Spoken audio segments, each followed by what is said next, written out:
Thanks for coming out, everyone. Unfortunately, I have some bad news, which is that the venue here has now said that we need to leave. I didn't run for office expecting everyone to applaud. Not one, not two, but 3 hotels in total said, you can't have this group talking about that in Kamloops. You're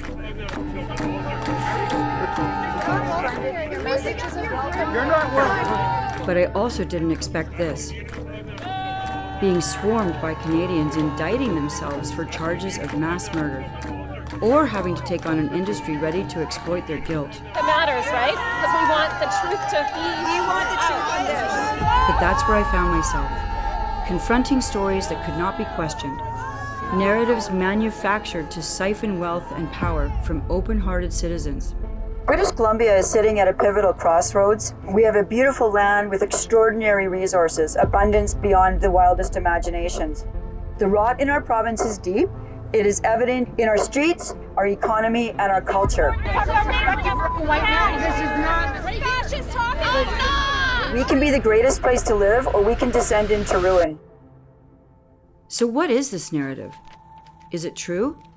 And if it's not, what will it cost us to live by a lie?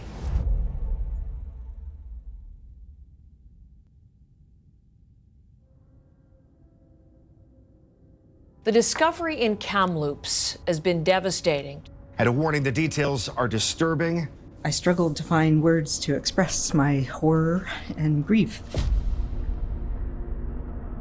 The remains of what's believed to be 215 children were found in unmarked graves at the former Kamloops Indian Residential School in British Columbia. 215 children in a mass grave. A mass grave like that, has it happened at the other Indian residential schools? We understand that you had heard rumors about this mass grave when you were a student there. We used to make up stories about the graveyard being in the orchard. We didn't even know if it was true. We heard an old man tell us that he used to see children burying children. There were acts of first-degree murder committed on our children, without a doubt. Infants who had been fathered by priests thrown into furnaces. Why are they being discovered now? Where was the cover-up? Can we have some justice? Now you have the horrifying evidence that the residential schools was a genocide of our people. This is the truth of Canada. In May of 2021, the Kamloops Indian Band issued a press release announcing their discovery of the remains of 215 children buried on the grounds of an old boarding school located on their reserve. Thousands of indigenous children died of abuse and neglect. Forcibly separated, taken from their parents, and forced to attend the schools. Many were subjected to abuse, rape, and malnutrition. The Truth and Reconciliation Committee warned thousands of kids vanished. There was always a suspicion. Children going missing suddenly or being killed. I find the children's shoes to be such a poignant symbol there. Most residential schools were run by the Catholic Church on behalf of the government. Our young people are toppling statues and burning churches. Who's to say there will not be other incidents? Canada's leaders are endorsing the burning of churches. Quote, burn it all down. We must do more than tear down the symbols of colonization. Prime Minister Justin Trudeau says it is a painful reminder of that dark and shameful chapter in our country's history. Indian residential school survivors are finally being heard after so many years of silence and disbelief. I plan to keep those flags at half-mast until the Indigenous peoples are happy to raise them again. In the wake of this announcement, over 100 churches were burned or vandalized, and Indigenous tribes across the country made similar claims of discovered burials. Canadians all believed the evidence of these horrific atrocities seemed indisputable. It didn't take long for politicians to condemn Canada for its crime. The government must recognize what happened in Canada's Indian residential schools as genocide. Thank you, Mr. Speaker. The House has heard the terms of the motion. All those opposed to the motion will please say nay. Carried.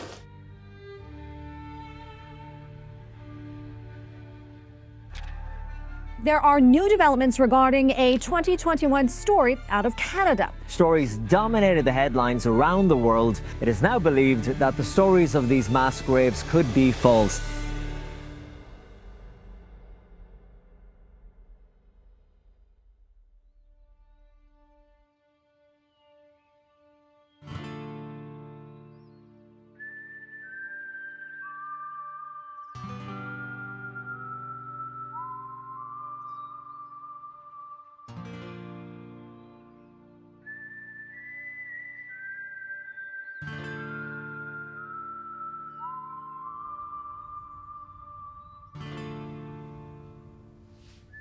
I'm looking at my X feed here, and some of these tweets I've received since my tweet went live.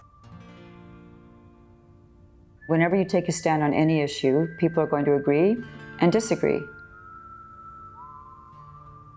Story also made it to Detroit news. I made it on there? Yeah. What? Where'd you find that? I get alerts when you are in the news. They included the pound sand. You know what's good about it? Because it's like swearing at them, but without using swear words. Pound sand. Another one I love is I don't give a fig. I don't give a fig what you think.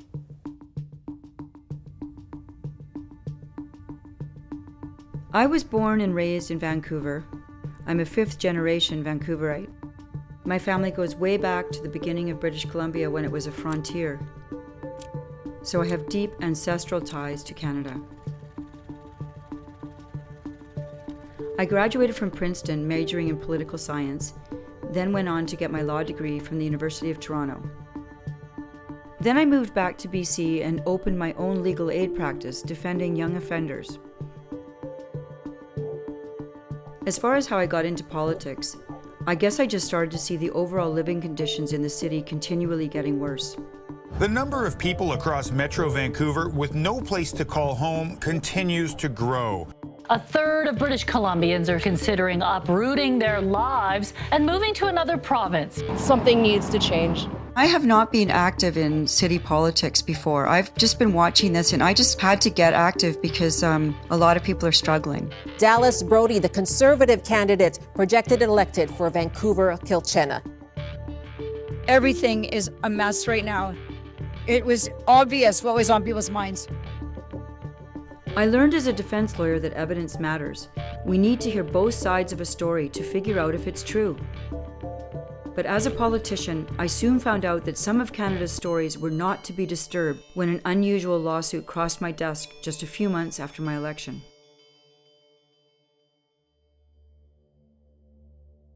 Over the weekend, Vancouver-Kilchena Conservative MLA Dallas Brodie posted on social media showing support for a lawyer who requested a change in training material at the Law Society. The course involves Indigenous issues, and he had taken the course and wanted a change to some wording within the course.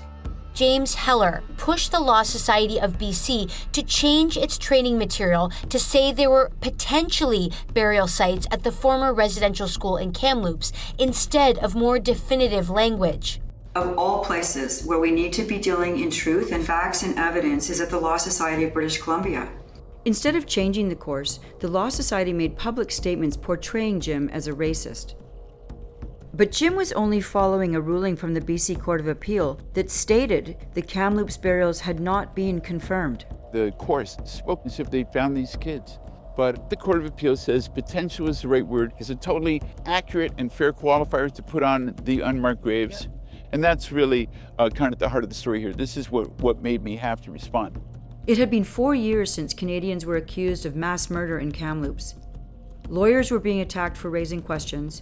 Politicians had been unwilling to weigh in. So I did.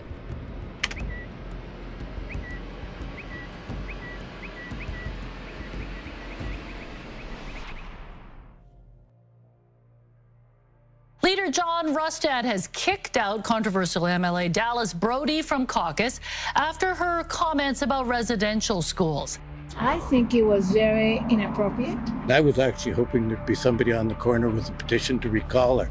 Her promotion of residential schools denial, her incoherent and consistently racist posturing in this House against Indigenous and First Nations that do in fact have rights and sovereignty in this province. I find such remarks to be absolutely repugnant and ugly. I absolutely do not understand why this was her hill to fight on. As a lawyer and as a person who knows that I have not said anything wrong or untruthful, I needed to stand up and say this isn't okay. However, Alia Warbus says that questioning the narratives of people who lived these atrocities is taking us backward in reconciliation. Where I think this has all gone sideways is that it opens up the door for people to now question. To ask questions about it is racist. This is crazy. This backlash hurt. Sometimes I couldn't eat or sleep. But it also freed me to ask questions I couldn't before. Until now, it had never occurred to me that there were certain people who might benefit from the belief that there were bodies buried in Kamloops. The truth is a threat to powerful vested interests in this multi-billion-dollar reconciliation industry.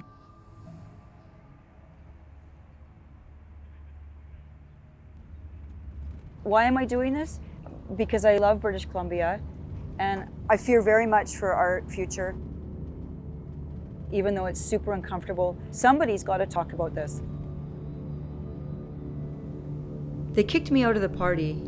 They called me a racist.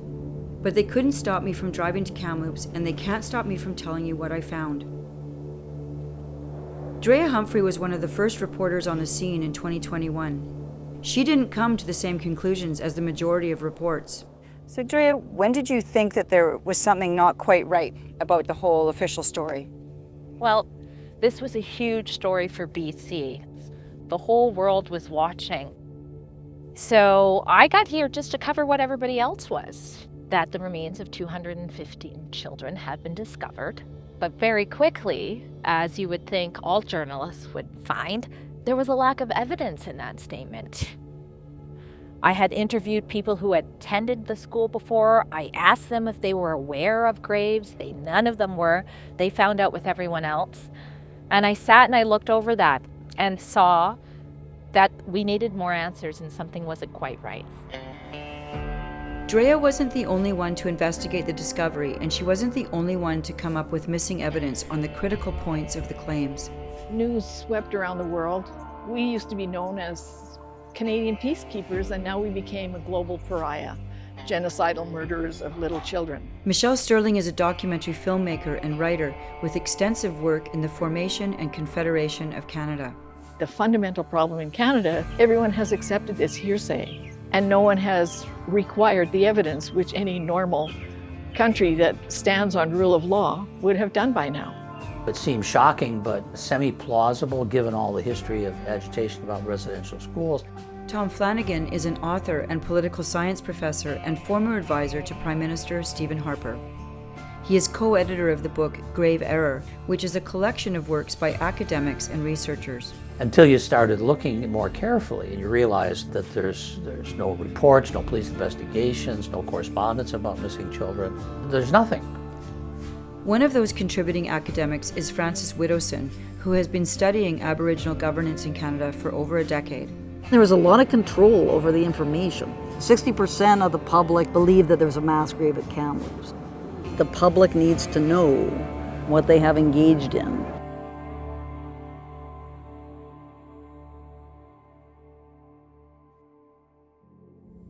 Residential school survivors, Indigenous leaders, and technical experts share more details today about the human remains found at a former residential school in British Columbia. We are here today because Indian residential school survivors were unrelenting. From those who witnessed the abuse to those who were required to dig graves. We will follow the evidence. We will follow the science. We are not here for retaliation. We are here for truth-telling. With that, it is my honor to call forward the ground-penetrating radar specialist to present the findings from the investigation that she conducted on behalf of the Kamloops Dishwabak. In July 2021, the Kamloops Band unveiled their findings about the unmarked graves filled with the remains of 215 children they claimed to have found 2 months prior. Good morning. I am Dr. Sarah Beaulier. I'm a faculty associate at the University of the Fraser Valley.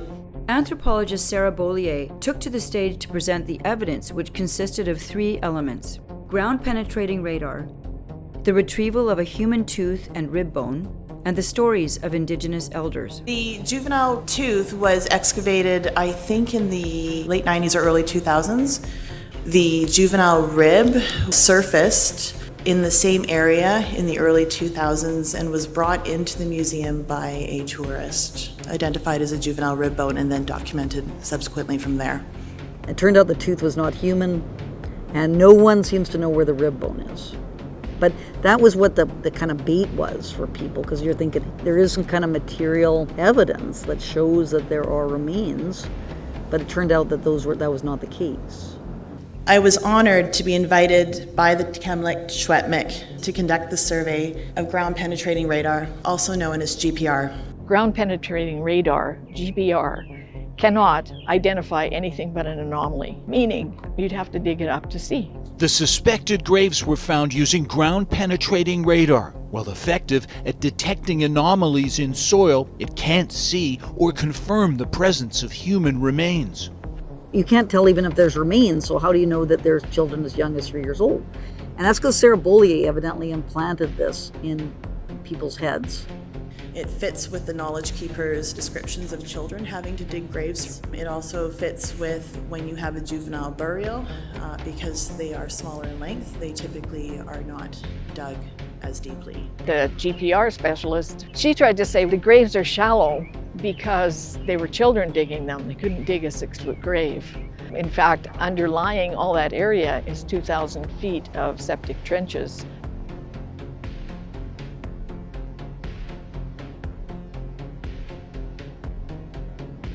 In the end, the report revealed that there were not 215 children, but rather 200 anomalies.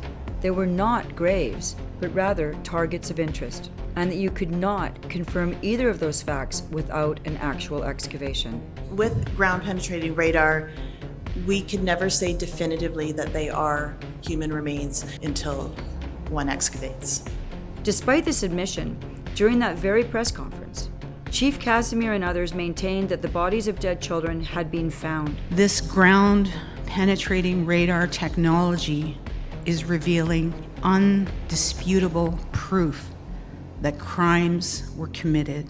We're calling upon both the federal and the provincial governments to provide immediate and ongoing funding to identify and protect the remains of the children found buried at the Kamloops Indian Residential School.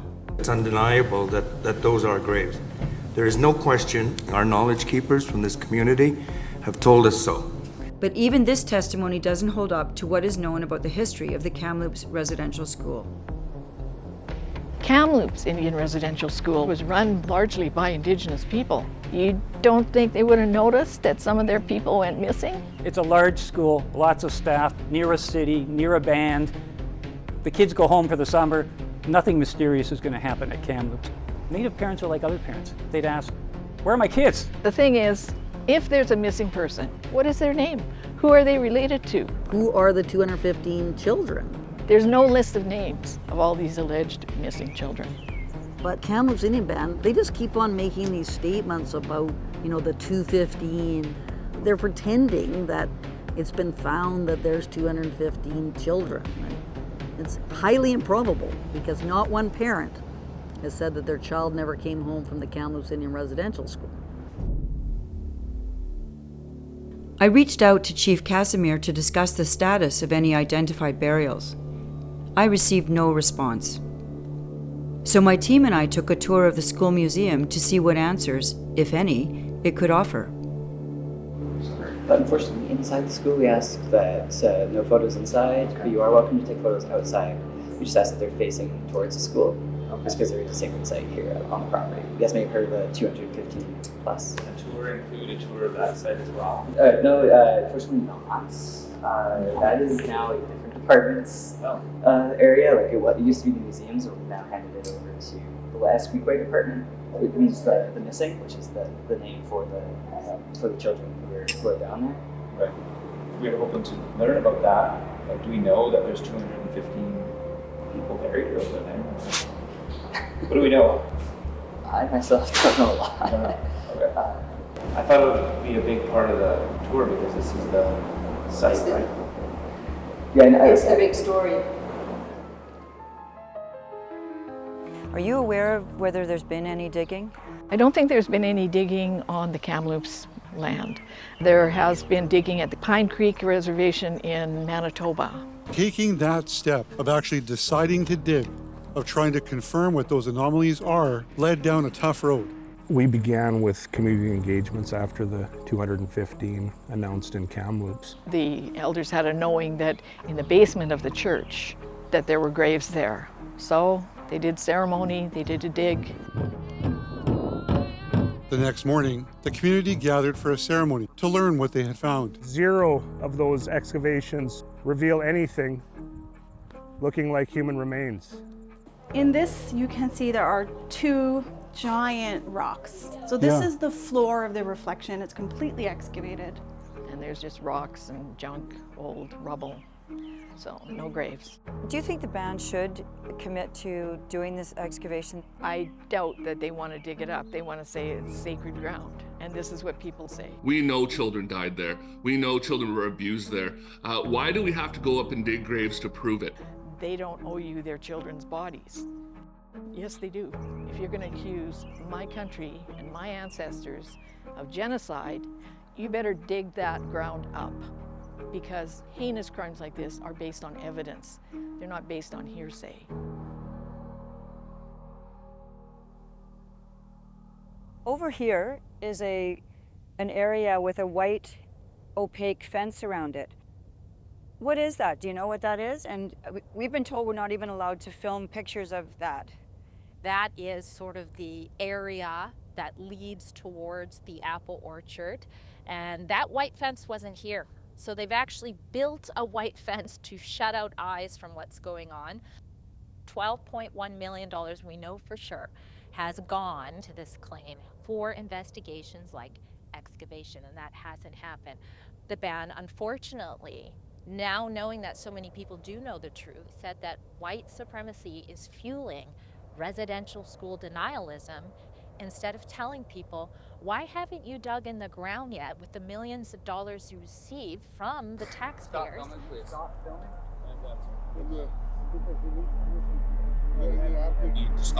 I actually feel a little intimidated right now because... Excuse me, I Yes. am the manager of the museum. Of the museum. And we have to have application forms for anybody that comes here, especially since the confirmation of the unmarked graves in this property. Did the chief and council say that the burials have been confirmed? Yes. Regardless of having obtained permission to film from staff on site, we left at the request of the special security detail guarding what we were now told was a confirmed gravesite. But since no excavation had been done, this was impossible. And despite announcing that the band was ready to excavate the site in July 2021, they still had not begun the work. Back to Kamloops. Instead of having our Prime Minister say we are guilty of genocide, the world thinking that we killed Native children from coast to coast to coast, what about getting the evidence? The fact they haven't done that tells you the answer to the question. The chance there's bodies at Kamloops is somewhere around 0. It would take 4 hours to excavate a grave. That's how long it would take to know if you had a body somewhere. Initially, I was willing to look at it as perhaps a simple mistake, but this goes way beyond a mistake. To have to admit that you've been complicit in that will tend to discredit the entire movement. People are going to have other questions. How could you engage in so many falsehoods over such a long period of time? This false claim is not insignificant. It is rewriting Canada's past and steering its future. Even now, hundreds of millions in taxpayer funds are still being allocated to bands across the country on the basis of the Kamloops false allegation. There have been all kinds of political gains as a result of this story. So it's been a huge winner for them. They've gotten money, they've gotten political and legal victories, they're working on more of them. They got hundreds of millions of dollars to look for more, well, I should say more bodies, actually to look for any bodies. So if you start tugging at the truth about the graves, then you start asking questions about the residential schools.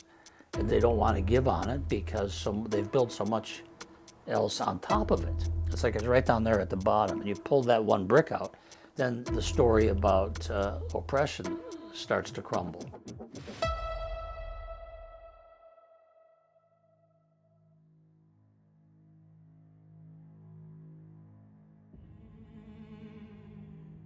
Mr. Speaker, today I rise to table an act to add to the criminal code the offense of willfully promoting hatred against Indigenous peoples by condoning, denying, justifying, or downplaying the harm caused by the residential school system in Canada.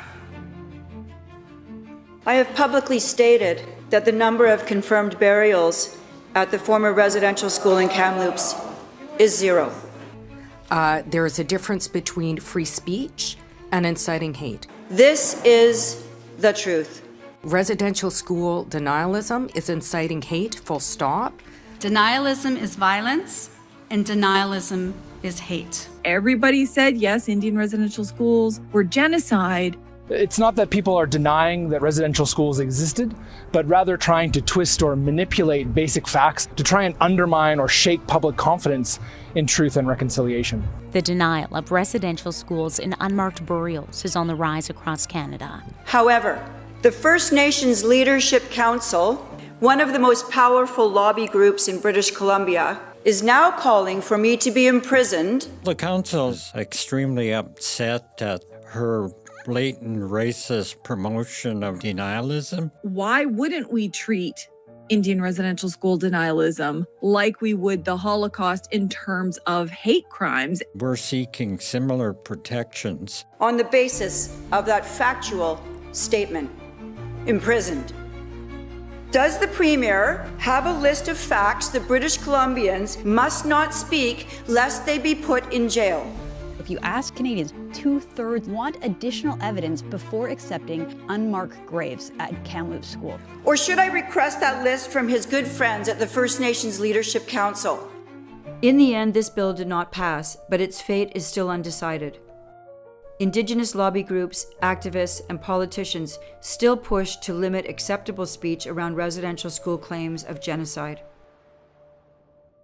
One problem with residential school denialism is that the term is used so broadly by academics and government that it's sometimes applied to things that are true. Earlier this year, a Vancouver area teacher was fired as a denialist for saying that most residential school deaths were due to disease. Well, I don't think the word genocide is something that you would ordinarily use in regard to an educational program. But 4 years ago, what the Abbotsford School District told all students, including ones in kindergarten, that there was a mass grave in which there were all these children found. This was top-down manipulation of children. So you've told me that you're not allowed to enter this school ground anymore. How did this happen? On May 31st, 2021, news broke of the 215 murdered children. There were kids who had red hand paints on their face. Many kids were crying, and many were really angry. And the principal came on through the PA system, and he said, all the teachers have to stop what you're doing and talk about news today. The kids, right away, they wanted me to get to the essence of this, which is that there were a lot of kids murdered, and this is terrible. And how can Canada fund something like this? Then kids started talking about priests and nuns murdering, and then they put them out in the snow to die. So I described what happened, and I talked about what the schools were designed to do, which is to educate those that died. Tragically, because kids did die at residential schools, did so from disease. There wasn't murder, there wasn't genocide. The teachers in Kamloops and anywhere else in Canada where they had residential schools didn't murder their students. All of a sudden a look and two male vice principals came up, and they decided that I was an immediate emotional or physical threat to the students. And of course they're using safety against me, that I was a threat to kids by telling them that all these children weren't murdered by their teachers. So I was walked out of the school, and I didn't get an explanation. I haven't taught since. You haven't taught since then? No. To be directed to lie to children. That's something that I'm unable and will always be unable to do. While Jim was fired for teaching historical fact, school boards across the country still uphold and repeat the false claims of Kamloops every year on National Truth and Reconciliation Day. This national holiday was created less than a week after the false Kamloops announcement, and year after year it reinforces the narrative of genocide in schools and beyond. It is a solemn day of reflection. Educators in the Vancouver School District say it's crucial to incorporate Indigenous teachings into the curriculum. This is the generation of reconciliation. In BC, we are lucky to work under a curriculum that mandate K-12 integration of Indigenous worldviews. This has been a very dark chapter in our history. Students and the world need to know the truth about our country's history. If you want to humiliate your children at school, send them here to us in British Columbia. Tara Armstrong is another strong voice pushing back against this new wave of indoctrination. I have a document in front of me from the government's own curriculum guidance for teachers. It instructs that students are to develop a, quote, mindset of cultural humility. In our classrooms, our kids are being taught to not take pride in their culture, but to be ashamed of it. Many non-Indigenous people, including myself, use the term settler, uninvited guest, or for white folks, colonizer. This government and every other party in this House, they continue to defend the practice of land acknowledgements in our classrooms, the pinnacle of humiliation rituals. I rise today to introduce the Land Acknowledgement Prohibition Act. Land acknowledgements are the anthem of a suicidal nation. They're recited in classrooms, boardrooms, and before virtually every public event. They're repeated ritualistically to instill the belief that our country is illegitimate, that our ancestors are evil, and our history must be abrogated. They tell our children that we stand on stolen land. We should end all forms of discrimination between citizens based on race or ancestry. Those who oppose say nay. Nay. But should we really feel ashamed of Canada's past, as we're now being told? Is it appropriate to call residential schooling a genocide or a cultural genocide? Absolutely not. That's a travesty of the historical truth. Lord Nigel Biggar is an Oxford ethicist and historian who has written on colonialism, residential schools, and Canada's past. There are plenty of people who have built their careers on anti-racism. Anti-racist groups depend for funding on there being a problem. So it's a threat to business if the problem goes away, or if the problem is not what they say it is. I wanted to know, do present-day Canadians born in this country owe Indigenous people a moral debt because their ancestors migrated here? In general, no. I mean, the phenomenon of peoples moving and overwhelming other peoples is universal. Nothing particularly white or European about that. Native peoples are doing the same. I mean, the Iroquois expanded northward across the Great Lakes in the 1640s and subjugated the Huron. Native peoples in the Pacific Northwest who depended on slavery in order to process fish quickly enough so they could actually survive through the year. And so they were constantly involved in slave raiding, constant warfare. So the impact of European colonization was often shocking. But let's be clear, we shouldn't imagine that the encounter between Europeans and First Nations was all conflict. It wasn't. When the Hudson's Bay Company pitched up, it brought with it things that First Nations people wanted, like weapons, like furs, opportunities to earn wages, and medical treatment.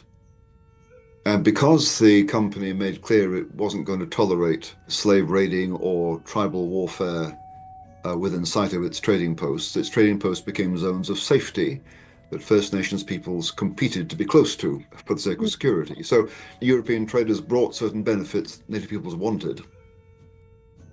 When it came to the late 19th century in the Western Plains of Canada, the hunting of bison was basic to the economy of Indigenous peoples, and the bison population suddenly collapsed. And so Indigenous peoples out west knew that their traditional way of life had ended, and in order to survive, they needed to adapt. And that's when the Crown made these so-called number treaties with various Indian peoples in return for protection on reservations and agricultural implements and education. Those were the terms offered, and these were accepted by First Nations peoples because it was necessary for survival. So without the aid of the Canadian state, those peoples would have perished.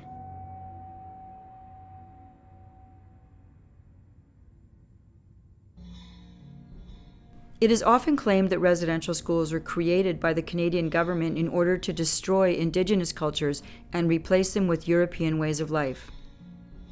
But in reality, chiefs across Canada successfully negotiated provisions in each numbered treaty that obligated the government to provide education to their communities. These requests for Western-style education underline that societal assimilation was, in large part, a shared goal. Residential schools were set up because some Indigenous leaders lobbied for them. Why? Because they recognized that the world was changing and that their peoples needed to learn English and they needed to learn agriculture. They reckoned that sending kids away to school out of their home environment would be the quickest way of pressing them to adapt. And indeed, you couldn't send a kid to the school without applying and writing, because the cost of educating a kid was higher. So this wasn't coerced, and it wasn't in any sensible meaning of the word genocide. So why was the public so willing to accept this horrifying narrative about their country?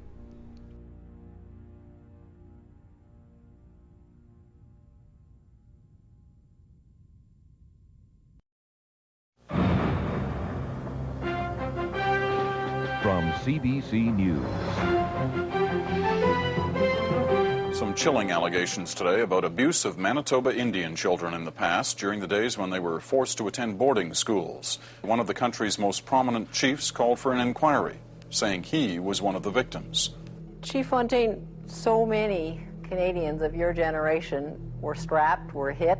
Corporal punishment, something that was only really eradicated in quite recent days. What was different here? I think it was the extent. I was asked how prevalent this was, and if we took an example of my grade 3 class, if there were 20 boys, every single one of the 20 would have experienced what I experienced. Are you saying every one of 20 was sexually abused? They've experienced some aspect of sexual abuse. In October 1990, Phil Fontaine went on national television and made a bombshell claim about abuse at residential schools. Up until this point, the public perception of residential schools had never included stories of widespread sexual abuse or violence. But Fontaine's interview would change that. His allegations and other pressures triggered a new inquiry by the federal government. It was the first prominent government report to frame residential schools as an attempt to destroy Indigenous cultures. By 2002, lawyers began to believe a new type of abuse claim might be possible. There was an institutional child abuse element, and we decided it would be appropriate to start a class action alleging that all of the students that went to these schools were mistreated. It's often referred to as Fontaine against Canada. The idea that using a class proceeding and getting people like the Assembly of First Nations and all of the stakeholders involved might be a way to reach a resolution. Everyone has to buy into this, including the politicians.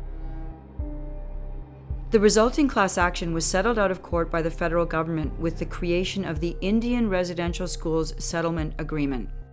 The agreement required the formation of a two-tiered payment process.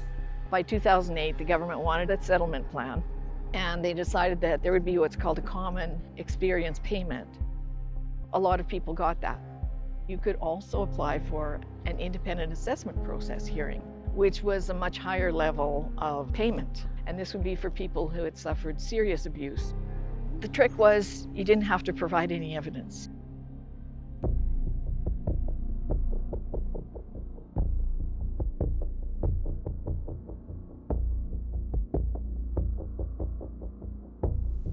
I have been accused.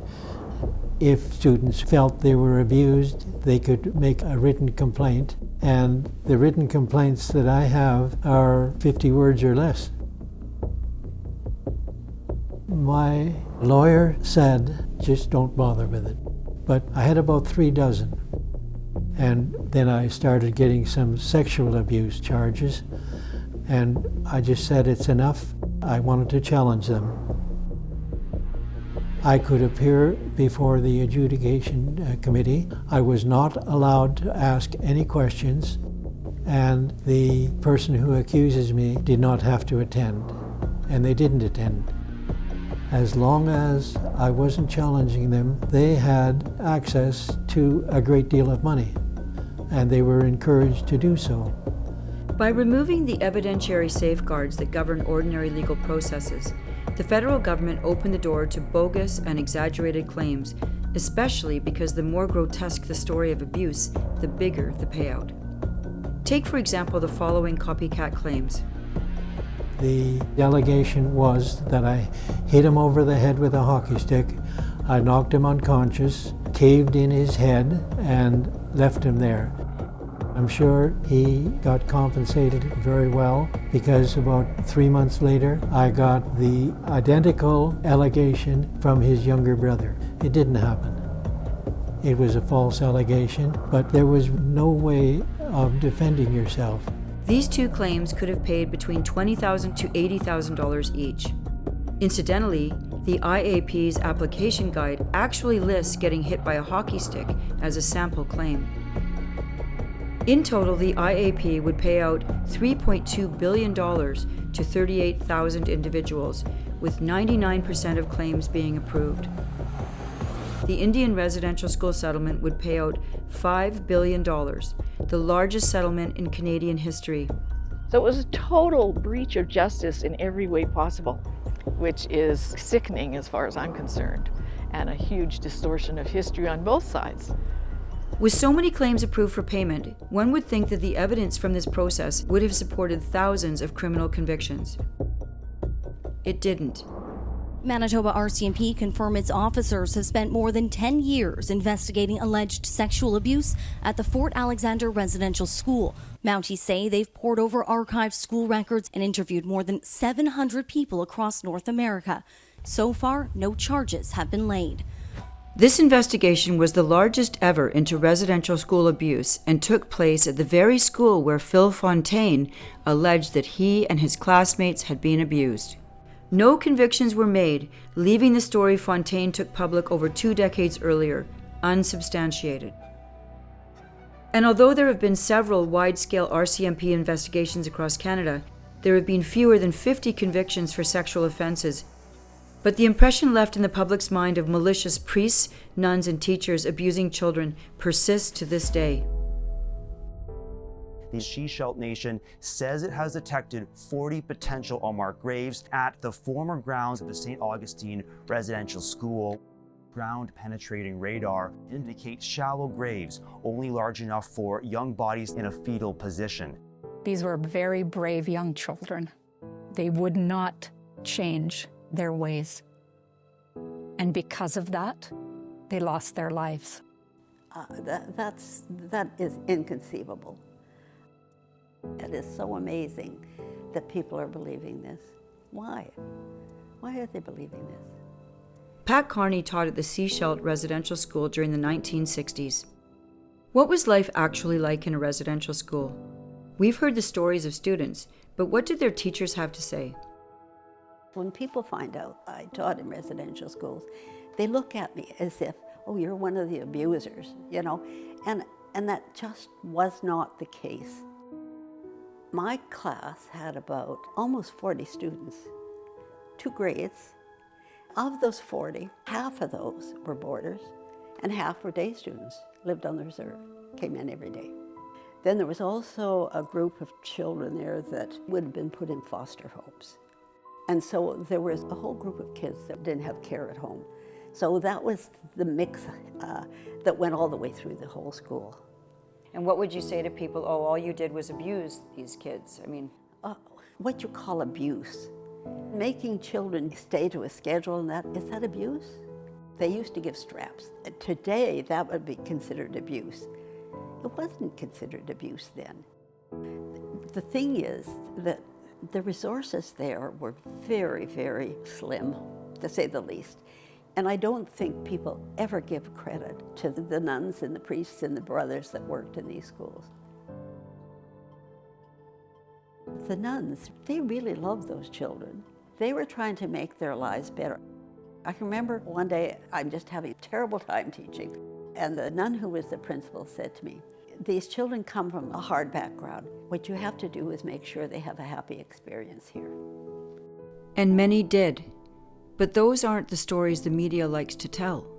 The author of the standard history of the residential schools, J.R. Miller, he says even back then, in the late 1990s, the Canadian media had no interest in positive witness, only an interest in negative material. I would think that your adult life, to start with, would be less than idyllic when you were in a residential school. Oh, that's a mistake. Is that right? The residential school experience for me was a fantastic experience. Is that right? I had a really good experience when I was at the residential school because with the chaos and the violence that was going on in my home, when I came to the residential school, it was someplace that was clean. It was someplace that was sober. I had a pretty positive experience in sports. It got me involved in sports. The Native students, they liked their school. They were proud of their school.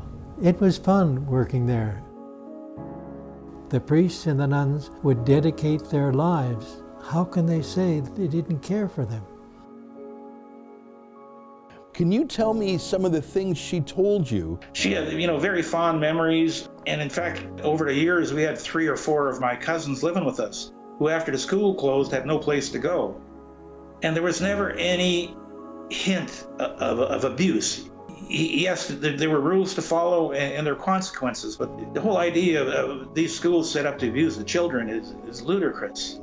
So much of that is reported, that's skewed. It's not quite right.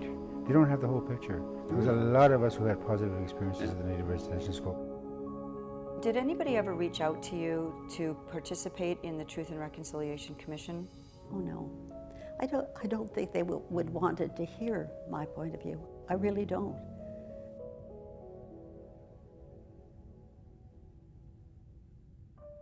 It's a controversial term, but the Truth and Reconciliation Commissioner very deliberately used the G word today. What took place in residential schools amounts to nothing short of cultural genocide.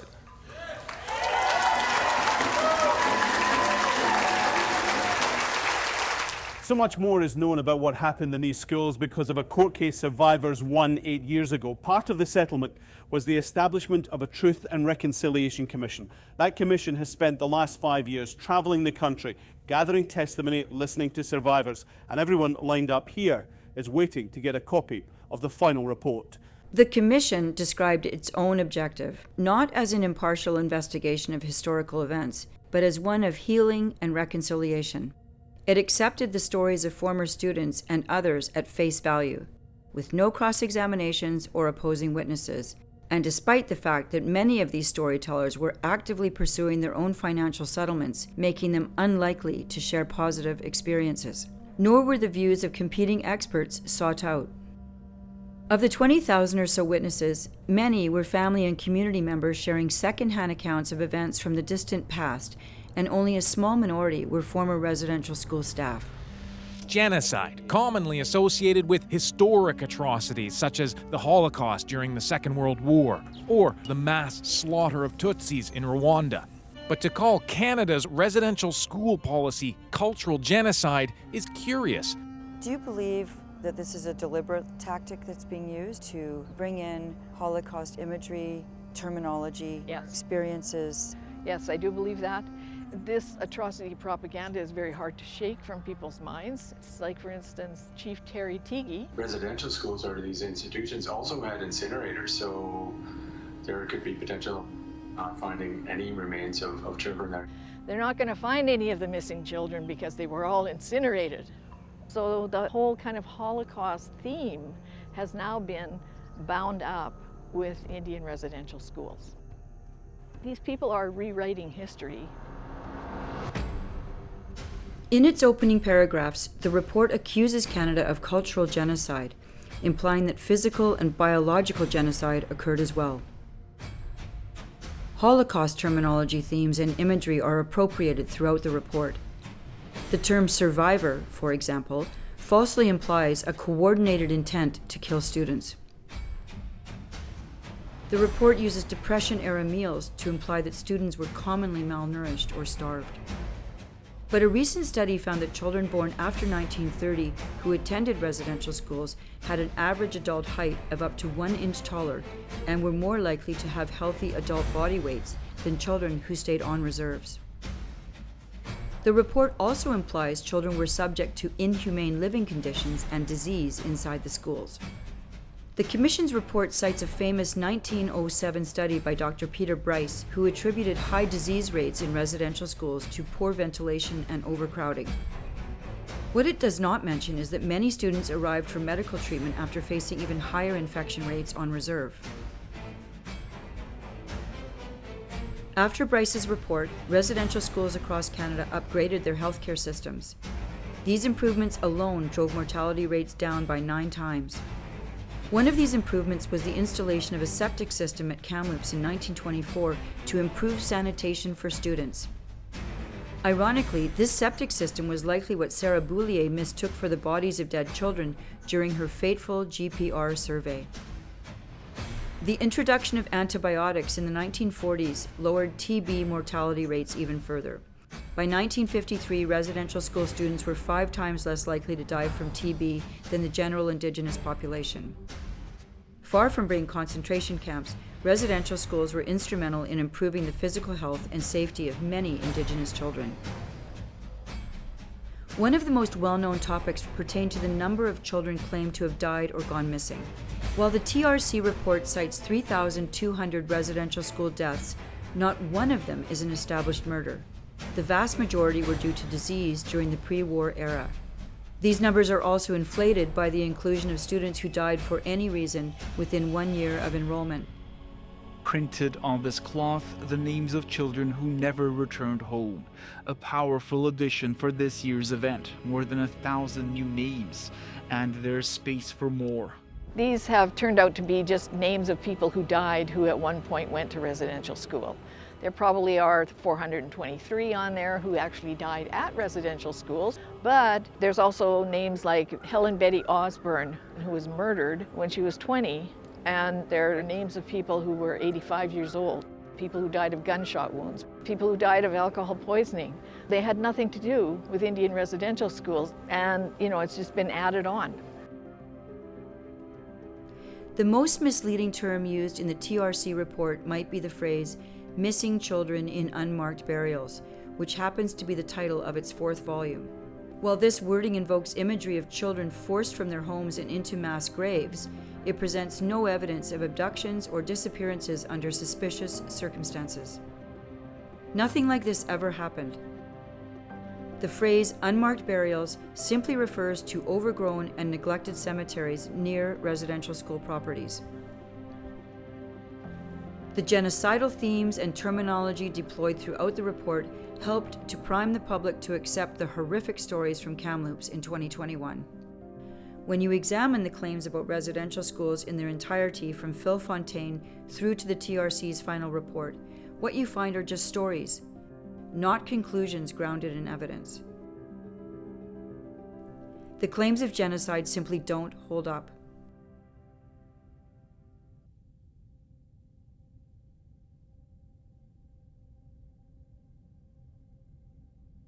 The first dozen years of my legal career were spent advancing Indigenous rights. I believed, like many people do today, that because Indigenous people had lost power in the past, it was my job to try to just give it back to them. It's what I'd learned in university, it's what my clients wanted, it was what I got paid to do. The TRC report, however, prescribed 94 calls to action to radically transform virtually all aspects of Canadian society. Number 43 was crucial. It proposed that all levels of government implement the United Nations Declaration on the Rights of Indigenous People. That was something Canada had refused to do since 2008, when it had been adopted at the UN General Assembly.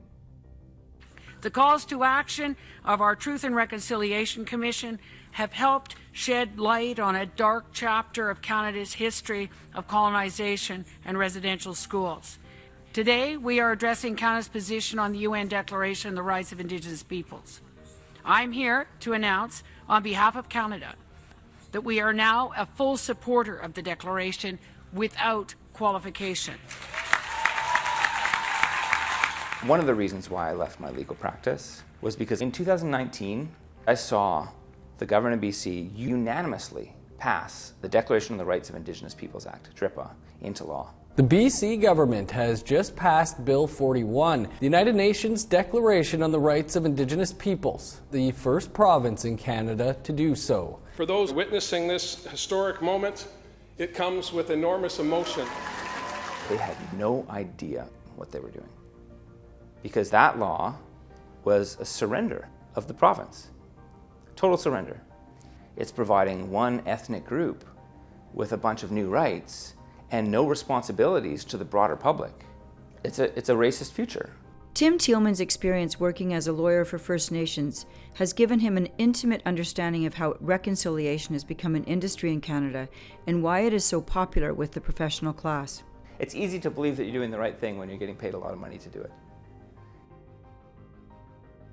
Indigenous bands today claim rights not only within the smaller reserves, but in broad areas called traditional territories, and the government has a legal obligation to consult and to provide accommodations or benefits.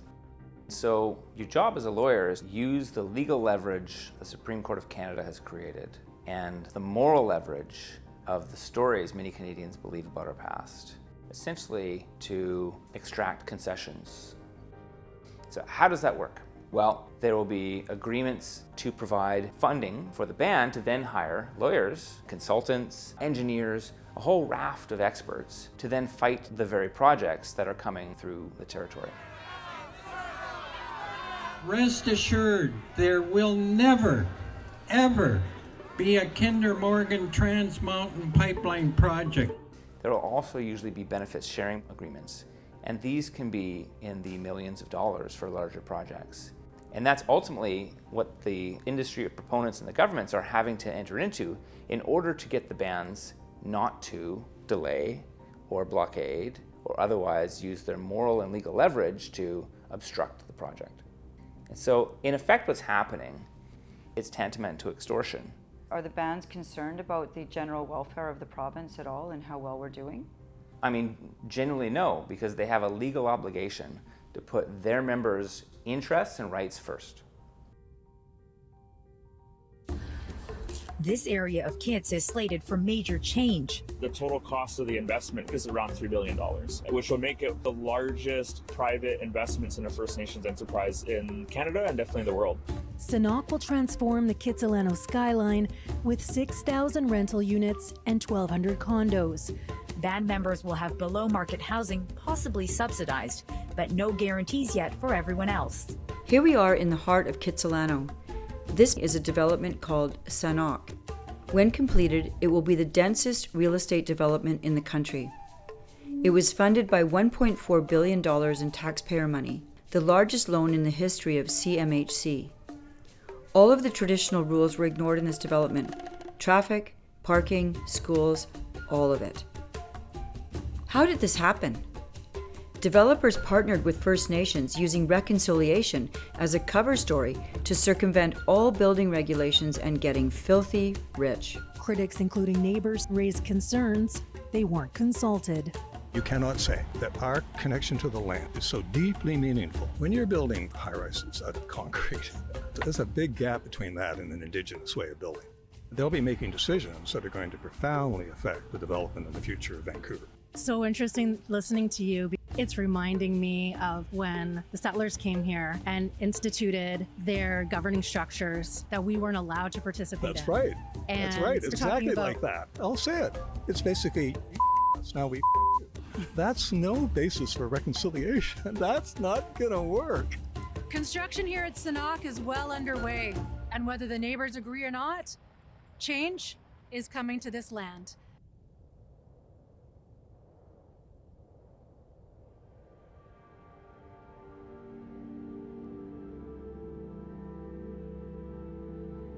There's been a lot of reconciliation going on. Have you seen an improvement in your day-to-day life? No. As a band member, I don't know where all this money is going. Is it going to where it's supposed to, which is band members, or is it being siphoned off to other places and other people?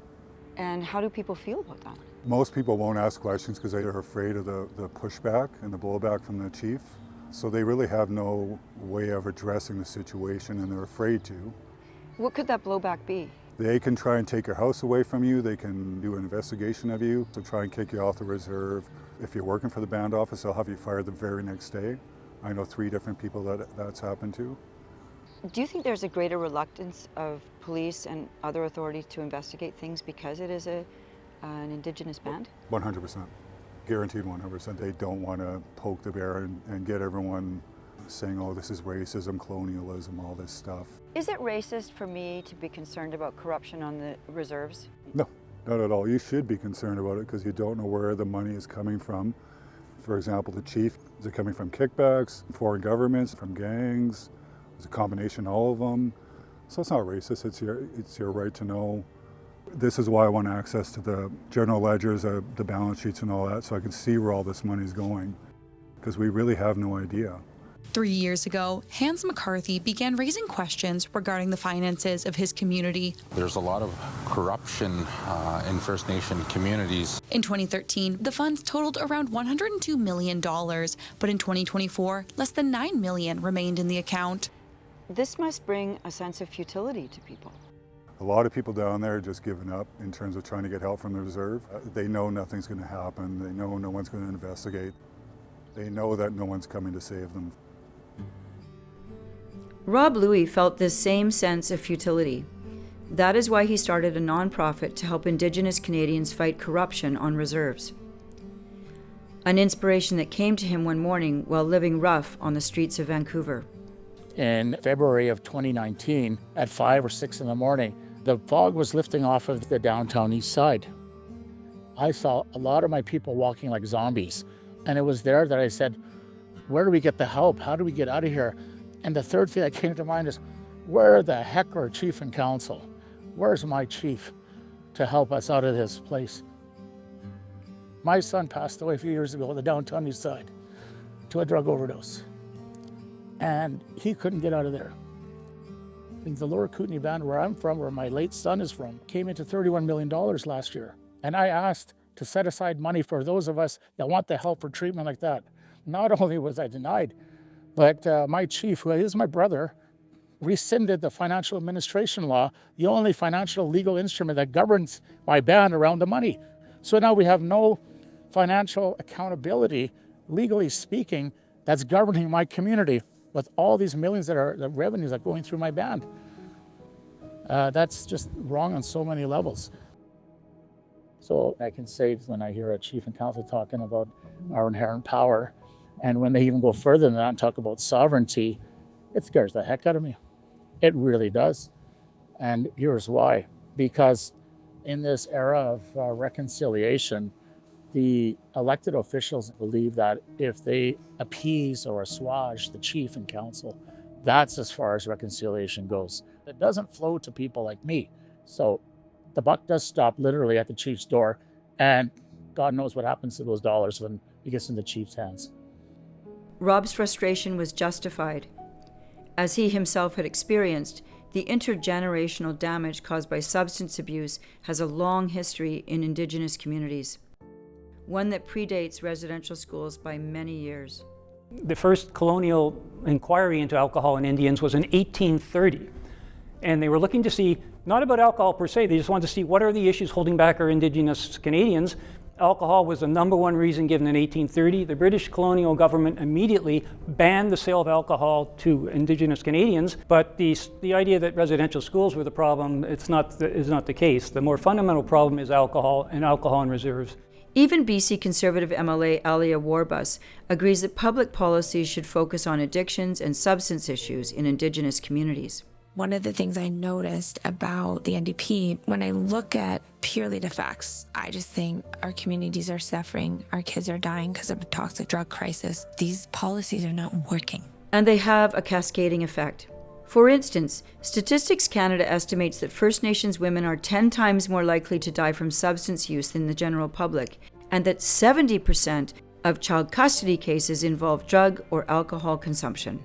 The percentage of kids in British Columbia who are in foster care who are Indigenous is 68%. There's one psychologist named Wallace Wong, and he admitted that he was transitioning more than 500 orphans and foster kids. So all things being equal, that's about 350 kids who are Indigenous that are being transitioned by one psychologist in this province. This government wants a virtue signal about pretend abuse that happened in the past. These kids are being sterilized, they're being turned into lifelong pharmaceutical patients. This is child abuse. So despite the exponential increase in financial transfers and expedited reconciliation initiatives, indicators of Indigenous well-being continue to lag far behind.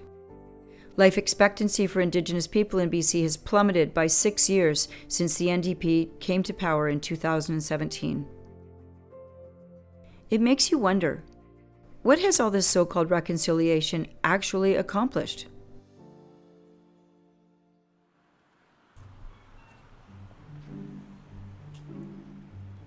You want to try pronouncing this for us?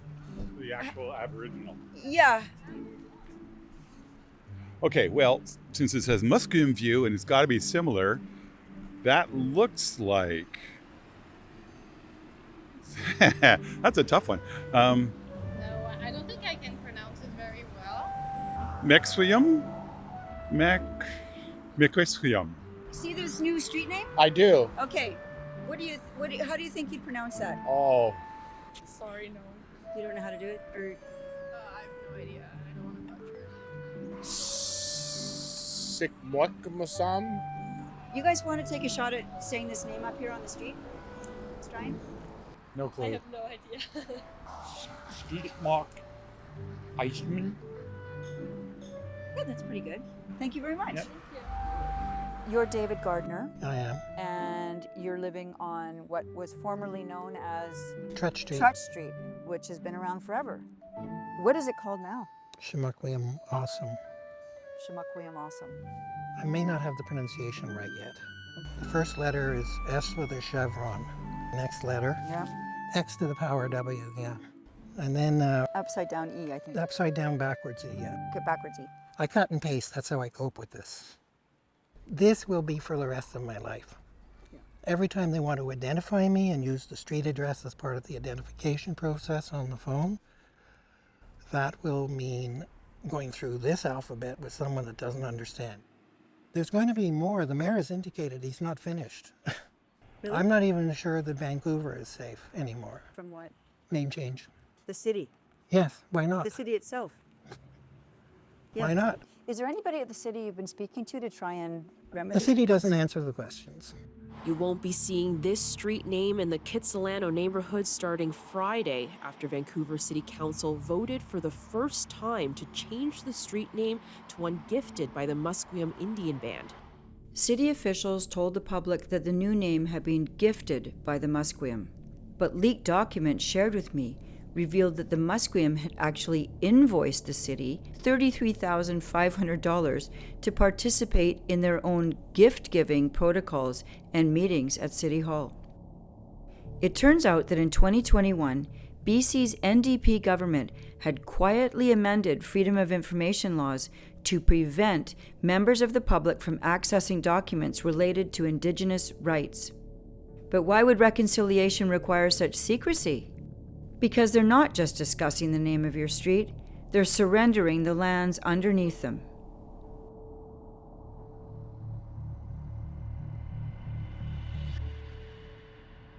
The starting point for modern Aboriginal law is 1982. In 1982, Canada amended its constitution to include Section 35. After April 17th, 1982, Aboriginal and treaty rights as they existed on April 17, 1982, became constitutionally recognized and affirmed. And as former Chief Justice McLaughlin said, Aboriginal title is the highest form of Aboriginal right, and it is a right to the land itself. It is no longer Crown land. According to Tom, the tests initially developed by the courts were difficult to meet. But by making UNDRIP the law in BC, the government effectively relinquished title to lands across the province without requiring claims to meet these tests in court. This is UNDRIP, Article 26, Sub 1. Indigenous people have the right to the lands, the territories, and the resources which they have traditionally owned, occupied, or otherwise used or acquired. This has nothing to do with proof, so there's no proving Aboriginal title. This is, if they have traditionally occupied that land, or they've since acquired it, it's theirs. They own it. But that's all of British Columbia. Now, some might say, oh, you're being provocative. That's what the article says. And we're saying every law and regulation will be consistent with this. So theoretically, that could include the city of Vancouver. Will include all of BC. An historic agreement has been signed in the community of Skidegate on Haida Gwaii. Haida Gwaii belongs to you, the Haida people. Premier David Eby and leaders of the Haida Nation have officially recognized Aboriginal title over Haida Gwaii, a first-of-its-kind agreement in Canada. The Premier calls it one of the highlights of his life. I want to start by saying congratulations. And you've set a very important milestone for First Nations across the province. I support title. We need to discover title. I get a lot of inquiries just about the whole situation in Haida Gwaii and how that happened. They're worried about property rights and how it could possibly affect them with the DRIPA legislation. The reality of DRIPA came crashing down on residents of BC's Sunshine Coast when the provincial government began removing docks from private properties as part of a deal struck with the Sea-Shelt Indian Band. Now you've got a house that's worth $2.8 million, $3 million because it has a dock. But what happens if the dock's not there? How much is the house worth? It loses $1 million in value almost instantly. Residents quickly discovered that negotiations with the Sea-Shelt Band had drifted far past simple dock management. In line with Section 7 of DRIPA, the province was surrendering its authority to govern on the public's behalf and handing the band an effective veto over provincial decisions. So they signed an agreement back in July and forgot to mention it until January of 2025 to make sure it didn't become part of the election. $100 million to the Sea-Shelt. It provides for land to go to the Sea-Shelt. The scariest thing of all, Aboriginal title. And as far as the government has told us, and we should take them at their word, is that they are currently negotiating Aboriginal title, and we are not involved. We've asked them some questions about private property, whether that's going to be involved in the Aboriginal title, and we have not heard anything. Because there is track records from other parts of the province that have shown us what's going to happen. But I think people need to know that all treaties and all negotiations with First Nations seem to be done in secret. And then they come out with the agreement already done. It's already a done deal and say, aren't we great? I think about remarkable things that I've seen in the Declaration Act era, this emergence of Indigenous governments. We're moving away from the world of mere consultation into a world of consent. Projects of national interest can only proceed if there is free, prior, and informed consent from First Nations groups. You cannot fast track a project unless you have the support of First Nations. Reconciliation is not this finish line. And I think people are looking for this final check mark to say we're done. Because when you look at the data, we're not even halfway there. Is there an end? Are we ever done reconciling? Reconciliation kind of assumes that white people have done First Nations people wrong. It's about correcting that original colonial mistake. So I'd start off by questioning the assumptions that the whole notion of reconciliation makes. We can't give away the entire province or the country. Ordinary people know that that's crazy, but they don't realize how far we've already gone down that path. And that's the joy of the work. Celebrating together, those are some of the most moving and memorable moments that I've had in this job, and I hope there are many more to come. It's a decision with potential national legal implications. The BC Supreme Court ruled the Cowichan tribes hold Aboriginal title to part of the Fraser River. It includes city and federally owned lands and also private property, including homes. Over the weekend, Richmond's mayor sent a letter to roughly 150 property owners saying in part, the court has declared Aboriginal title to your property, which may compromise the status and validity of your ownership. Clearly, your people here knew about it. We don't want to be moving anywhere. We don't want to be giving up this property, but we have no intentions of selling this property. The taxpayers of Canada fund a tribal band to litigate against ourselves. Do you have a mortgage on your property here in Richmond? I do. Have you spoken to your lender? I have. And what have they told you? They are not renewing it. Wow. We fund them. It's a neighborhood development on pause. A Richmond-based company that has been operating in the community for 40-plus years is refused financing. Their bank said financing's off for this project. We're not ready to support a new project in that area. What you're saying is the fears of property owners in Richmond and elsewhere and investors are valid. Completely valid. British Columbia, so far as I am aware, is the only Western economy on the planet where you can't take indefeasible title to the bank. But in fact, your indefeasible title is now defeasible. Imagine learning that a judge had given away the home you'd worked your whole life to own, or that the value of your business had evaporated overnight. Richmond was in shock. And what did reconciliation lobbyists have to say to address their fears? Typical for British Columbia. You know, we have serious issues here with white supremacist notions, racism. The big chiefs had come after me with bogus claims of racism when I first spoke out about Kamloops.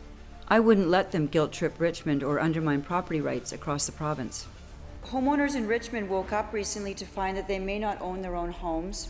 The Property Rights Protection Act repeals DRIPA in its entirety and restores to the province its exclusive jurisdiction over property and civil rights. This bill directs public officials to defend the property rights of British Columbians to the full extent permitted by law. There's no room for someone like Dallas Brodie. DRIPA mandated the voluntary transfer of property and democratic authority from citizens to unelected and unaccountable tribal chiefs. We passed a resolution calling for the resignation of Dallas Brodie. Mr. Speaker, there are 204 bands in this province, and I don't hear any of them saying that they've given up their claims. My question is for the Premier. With 204 bands in BC, how many more title cases could be coming down the pike? Just a number, please. And guess who is behind the first Aboriginal title claim to surface after Richmond? Another claim, this one involving interior First Nations, that's claiming the entire city of Kamloops. Chief Roseanne Casimir and the Kamloops Indian Band, who are laying claim to the homes of 100,000 Kamloops residents.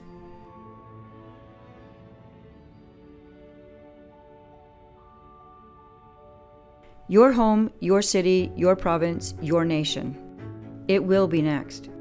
Unless we reject the stories that divide us and we fight for the truth. British Columbia has a glorious history. Our ancestors were not evil. The truth is they did not steal Canada, they built Canada. They created a civilization. Civilization we call home and enjoy today. Residential schools were not a genocide. There were no bodies discovered in Kamloops. So we can stop saying sorry for crimes that weren't committed. Canadians are a good and compassionate people. We should not allow our good nature to be exploited by the profiteers of reconciliation. We must decide, do we want a two-tiered society with a race-based hierarchy, or one sovereign nation with citizens who are equals? This is what the OneBC Caucus is fighting for. One British Columbia, one Canada. But how do we get there? First, we must defund the reconciliation industry. All voluntary transfers of public land, money, and power to any group on the basis of race or ancestry must cease. Billions of dollars can be reallocated to lower taxes, improve healthcare, and invest in things that help every citizen. Next, we must escape UNDRIP. Canada should withdraw from UNDRIP as an international instrument and repeal federal UNDRIP legislation. Here in British Columbia, that means repealing DRIPA, something the provincial government can do immediately like any other law. However, constitutional reforms will be needed. Without them, judges will keep declaring Aboriginal title over public assets and private homes, keep expanding special rights and privileges for tribal elites, and keep undermining the basic rules of democracy that hold all politicians accountable. That's the truth. I am not afraid. Not anymore. Not afraid of their names, not afraid of their threats. We must reclaim Canada for every Canadian.